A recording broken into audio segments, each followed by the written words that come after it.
Hari ini saya meninggalkan rumah bambu untuk sementara waktu.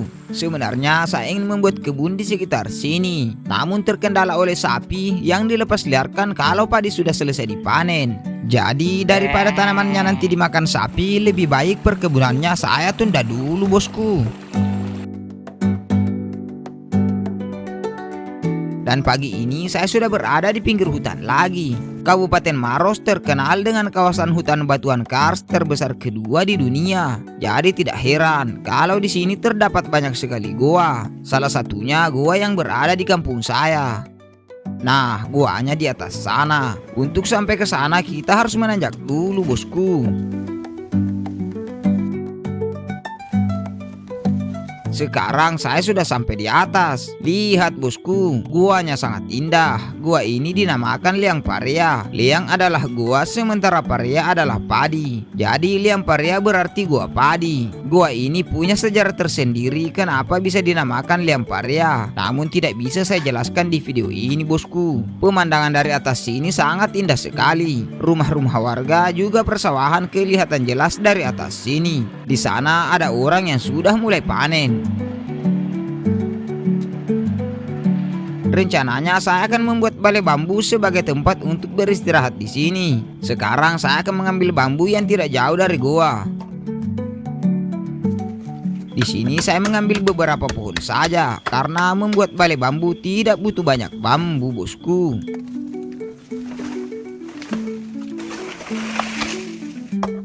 Bambu yang sudah saya tebang lalu saya bersihkan dari tangkainya. Kemudian saya bawa ke atas goa.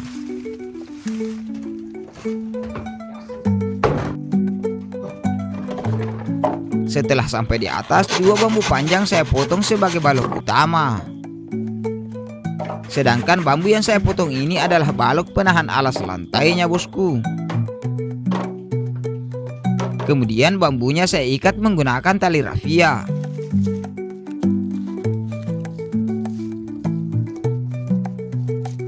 Dan akhirnya semua balok bambu sudah terikat. Sekarang tinggal membuat alasnya, bosku. Beberapa batang bambu saya potong, kemudian saya belah kecil-kecil seperti ini.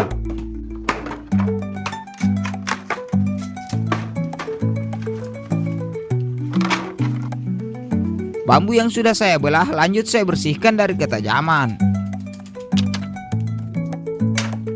Sepertinya ini sudah cukup, bosku. Karena sudah sore, pemasangan alasnya akan saya kerjakan besok pagi saja. Pagi-pagi saya sudah datang membawa ember di kepala. Ember ini akan saya gunakan untuk menampung air yang jatuh dari atas goa. Dengan begini saya tidak akan kesusahan untuk masalah air jika saya butuh, bosku. Sekarang saya akan mulai memasang alasnya. Cara pasang alasnya tinggal kita paku. Sebenarnya ada 2 cara untuk memasang alas seperti ini. Bisa dijalin dan juga bisa dipaku. Namun jika dijalin akan butuh waktu yang lama. Jadi saya putuskan untuk dipaku saja supaya tidak banyak waktu saya yang terbuang sia-sia.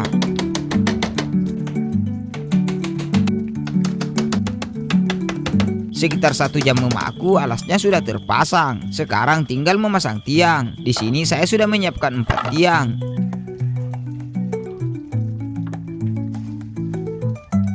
Kemudian satu persatu tiang saya pasang menggunakan paku lagi. Agar tiangnya tambah kuat, saya beri palang di bagian bawah seperti ini. Dan akhirnya balai bambunya sudah jadi. Tinggal dibersihkan memakai air yang saya tampung tadi.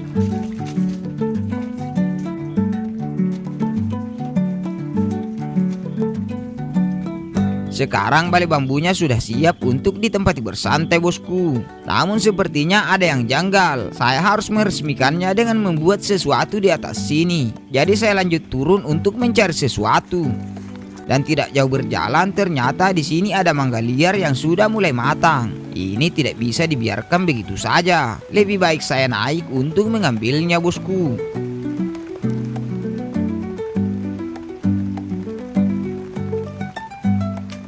Setelah sampai di atas, buah yang matang langsung saya ambil. Di sini saya menggetarkan pohonnya supaya semua mangga yang matang bisa terjatuh. Tenang saja, bosku. Saya tidak mengambil semuanya. Takutnya saya mengecewakan kelelawar kalau dia datang sebentar malam. Lalu saya kembali turun untuk mengumpulkan buah mangganya.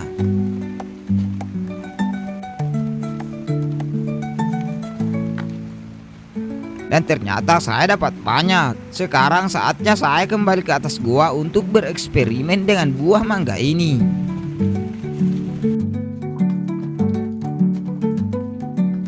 Setibanya di atas gua, mangganya saya cuci dulu.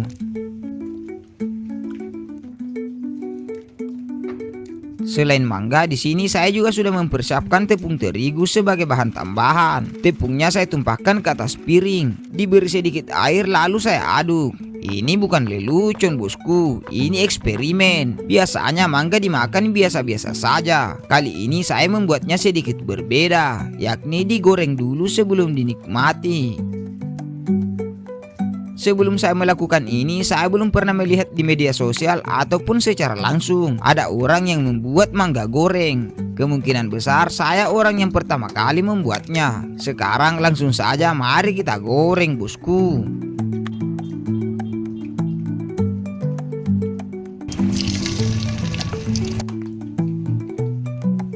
Menggorengnya tidak membutuhkan waktu yang lama, sekitar 5 menitan mangganya sudah siap untuk diangkat. Dan ini dia mangga goreng buatan Acos Dain Tojeng.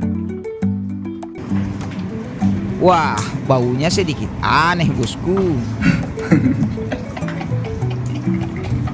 Meskipun agak lain, saya akan tetap mencobanya. Sebenarnya rasanya biasa saja, cuma karena sudah digoreng jadi agak berminyak sedikit. Kameramen pun penasaran bagaimana rasanya. Allahumma laka suntung. Bagaimana rasanya? Bagaimana rasanya bosku?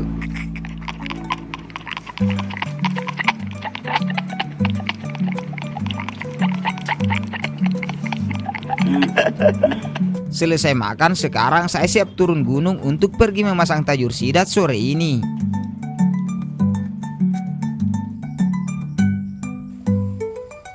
Sekarang saya sudah sampai di lokasi. Ini dia spot yang akan saya pasangi pancing bosku. Ini adalah hulu sungainya. Airnya keluar dari dalam batu. Di sini saya sudah membawa 20 pancing. Untuk umpannya sendiri, saya memakai katak dan belut yang sudah saya potong-potong kecil seperti ini. Begini cara saya pasang umpannya bosku.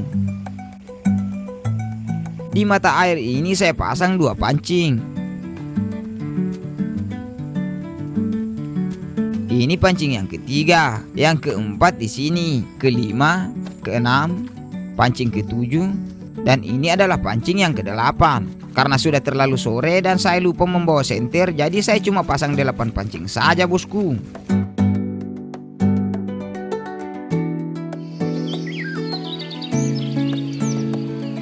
Keesokan harinya saya kembali untuk cek pancing yang kemarin saya pasang, tapi airnya sudah sangat berbeda dari kemarin sore.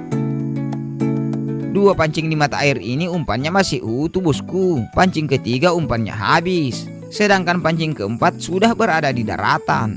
Yang kelima umpannya juga sudah habis. Pancing yang keenam umpannya masih ada. Dan hal tak terduga terjadi di pancing yang ketujuh ini bosku.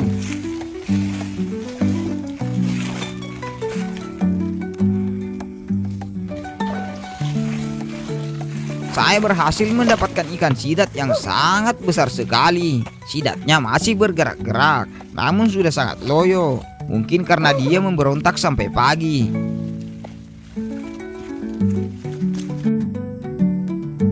Sekarang pancing yang ke-8 akan saya cek dulu.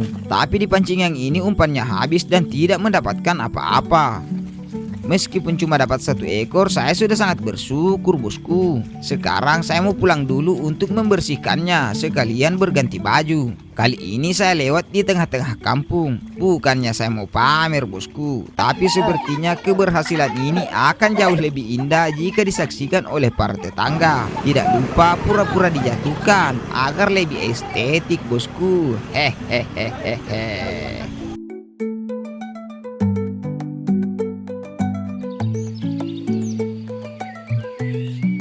Singkat waktu, saya sudah berada di persawahan lagi. Sebenarnya bisa saja sidatnya saya olah di rumah, namun suasananya akan jauh berbeda jika diolah di gubuk ini.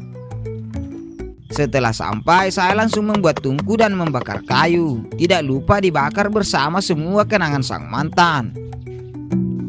Sekarang bawang merahnya saya tumis dulu. Kemudian bumbu rahasia buatan mertua juga saya masukkan. Diaduk-aduk lalu menambahkan sedikit air. Sebelum dimasukkan ke wajan, serai dan lengkuasnya saya geprek terlebih dulu. Lalu menambahkan 1 bungkus santan kara seharga Rp6.000. Entah masakan apa ini namanya bosku. Yang jelas bahan utamanya tetap sidat. Di sini saya cuma ambil bagian ekornya saja, dan lebihnya saya bagikan ke keluarga. Takutnya kalau saya masak semua tidak bisa saya habiskan.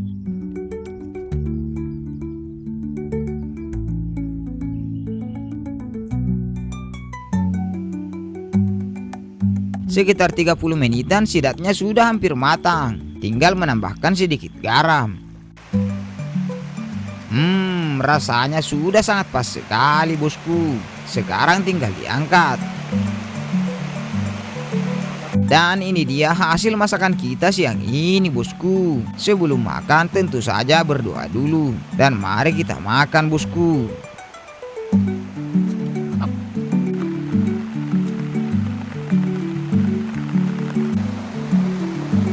Makan di gubuk ini rasanya benar-benar mantap. Ditambah lagi hujan turun yang semakin membuat selera makan saya bertambah 2 kali lipat. Dan bagaimanapun kameramen juga manusia. Dia juga bisa lapar kapan saja. Enak sih.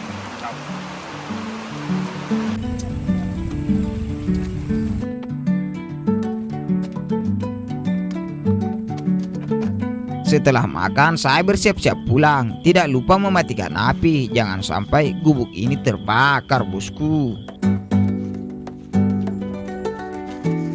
Siang ini saya berangkat ke lokasi lain yang jauh dari perkampungan untuk memancing sidat lagi bosku. Kali ini lokasinya adalah sungai di pinggiran hutan.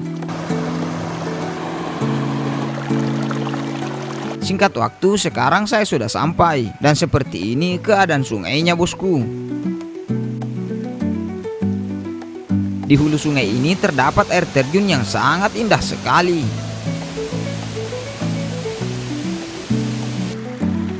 Karena jauh dari perkampungan, jadi saya akan bermalam dan mendirikan tenda di pinggir sungai ini. Tapi sebelum itu saya mau pasang pukat dulu. Siapa tahu saya bisa dapat ikan untuk dimasak sebentar malam.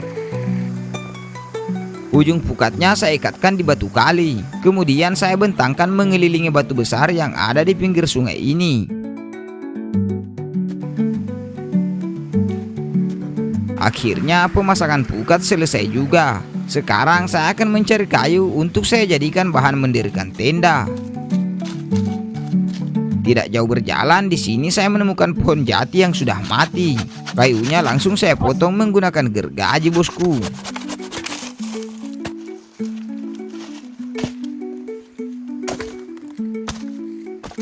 Sepertinya ini sudah cukup. Jadi semua kayu saya bawa ke pinggir sungai.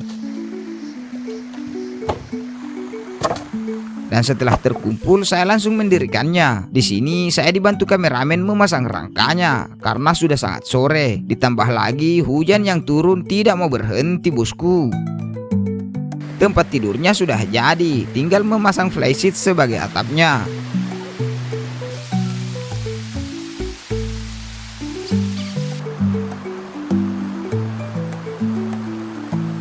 Dan akhirnya tendanya sudah jadi. Barang bawaan juga sudah saya amankan. Sekarang sudah mau malam, jadi saya akan pergi ke hulu sungai memasang tajur sidat. Di sini saya sudah membawa 15 pancing, sedangkan umpannya saya memakai katak yang saya bawa dari rumah. Umpan saya pasang di kail, kemudian pancing pertama saya pasang di bawah batu ini. Pancing kedua di sini. Ini pancing yang ketiga. Di seberang sungai ini juga saya pasang 1 pancing. Sekarang saya menuju ke tempat yang saya pasangin pukat tadi untuk pasang pancing juga. Dan ternyata di sini saya dikagetkan dengan penampakan ikan sidat yang muncul di bawah akar. Sayang sekali, kameramen terlalu jauh, jadi tidak sempat terekam kamera. 1 pancing di samping batu besar ini saya pasang. Kemudian di tempat saya melihat sidat tadi juga saya pasangi satu pancing. Untuk sementara baru 6 pancing yang sudah terpasang. Sekarang saya mau pulang ke tenda untuk menyalakan lampu dan beristirahat dulu, karena saya sudah sangat kedinginan, bosku. Dan ini yang saya tidak inginkan, celana dan sarung saya basah terkena air hujan saat membuat tenda tadi. Untung saja baju saya masih aman. Sekarang sudah jam 18:37 dan hujan masih tidak berhenti. Perut pun sudah mulai lapar. Jadi saya putuskan untuk membuat tempat masak darurat di dalam tenda. Sebenarnya jika hujan seperti ini, sidat akan keluar dari persembunyiannya. Itu sisi baiknya. Namun di sisi buruknya, air sungai bisa bertambah besar kapan saja, bosku. Dan untung saja saya di sini membawa kompor portable. Kalau tidak, maka memasak nasi pun akan menjadi susah. Mau ambil kayu bakar, semua kayu di hutan ini basah semua. Sekarang saya akan memasak nasi dulu.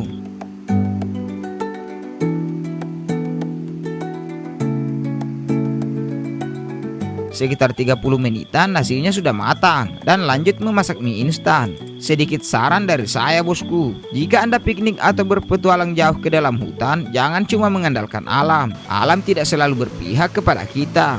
Contohnya seperti saya sekarang ini. Jika mengandalkan ikan hasil pancing untuk dijadikan lauk, maka sudah dipastikan saya cuma makan nasi saja. Untung saja saya membawa mie instan sebagai lauk darurat.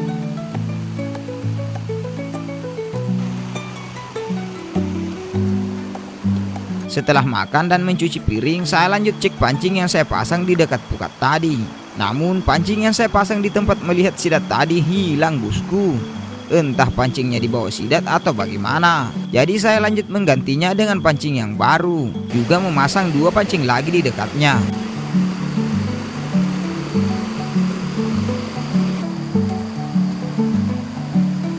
Dan lihat, bosku, sesaat kemudian air bah datang secara tiba-tiba, membuat pukat saya terbawa arus. Saya jadi tidak bisa mengeceknya lagi. Jadi saya putuskan pulang ke tenda untuk beristirahat.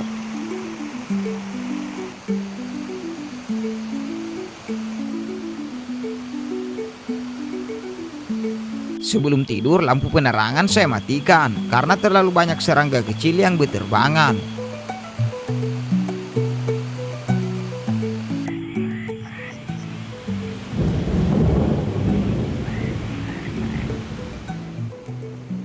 Singkat waktu, sekarang sudah pagi, bosku. Saya cepat-cepat membangunkan kameramen karena saya akan pergi mengecek pancing yang saya pasang kemarin sore.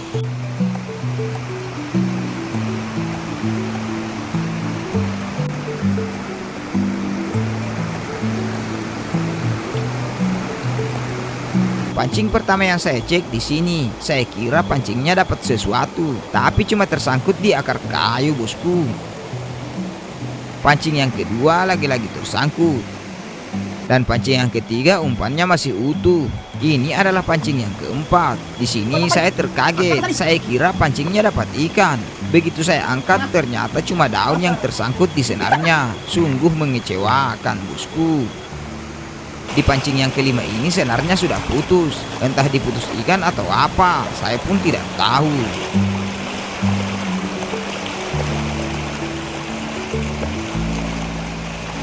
Karena hujan tadi malam, air sungai jadi naik dan arusnya sangat kencang sekali. Jadi saya tidak bisa mengambil beberapa pancing yang saya pasang kemarin. Saya tidak mau mengambil risiko, jadi saya tinggalkan dan lanjut untuk mengecek pukat saja. Pukat ini adalah harapan terakhir saya. Kalau ini juga tidak dapat ikan, berarti petualang kali ini benar-benar boncos, bosku.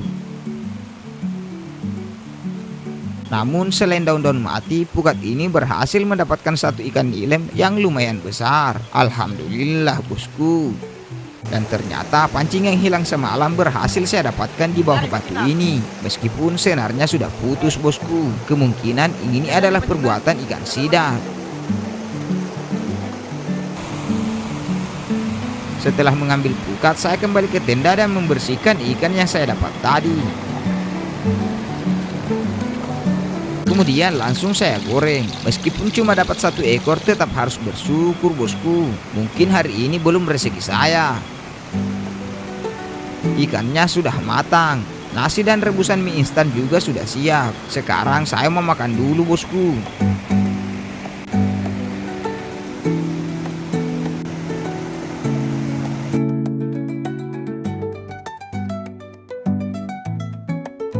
Dan setelah makan, tenda saya bongkar. Sebenarnya saya masih ingin bermalam di sini, namun cuaca sekarang ini tidak bisa diprediksi. Takutnya kalau saya masih bertahan untuk tetap mencari sidat, malah turun hujan yang membuat air sungai bertambah besar sekali, sehingga saya tidak bisa menyeberangi sungai untuk pulang bosku. Ditambah lagi kaki saya sudah mulai terserang kutu air dan sangat perih sekali. Sebelum pulang semua sampah saya bersihkan. Ini bukan pencitraan bosku, tapi memang sudah menjadi tanggung jawab kita untuk tidak mengotori alam. Dan sepertinya petualangan saya sampai di sini dulu bosku. Terima kasih buat yang sudah menonton. Sampai jumpa di video saya yang akan datang. Assalamualaikum warahmatullahi wabarakatuh.